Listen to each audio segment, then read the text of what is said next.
আগরতলা রবীন্দ্র ভবন বিজেপি বদলি পান্ডা খালাইজাখা ও পান্ডাব মন্ত্রী অকরা কারি মঞ্জাখা গুবুন আদং রব পান্ডা পাইমানি ইয়াগুলো কৌথিনি বিসুন্তি সাতানি মন্ত্রী অকরা শাখা লুকুরমনি জঞ্জল হেলেংনানি বাগै হাপাং মকল কাচুমুই দङ tei বদল করা খানিনি বাগैबो samung khlai dङ थांनाय यासे हापानि जराबो चंजक बर' सिनि सेबसाक मानो फिया ताबुनि हापां जत लुकुरनि kaham सेबसाकनि बागै samung khlai dङ होननाय शाखा मन्त्री अकरा बिप्लव कुमार दे।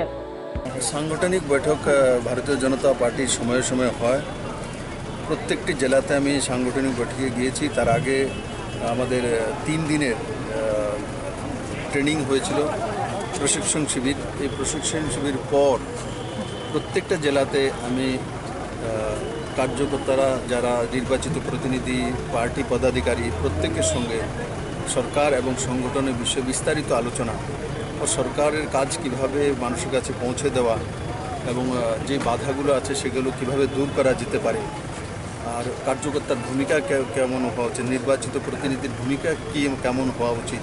কারণ সিপিএম দীর্ঘদিন এখানে রাজত্ব করেছেন। সিপিএমের সরকার চালানোর কায়দার বিজেপি সরকারের চালানোর কায়দার মধ্যে তফাৎ রয়েছে।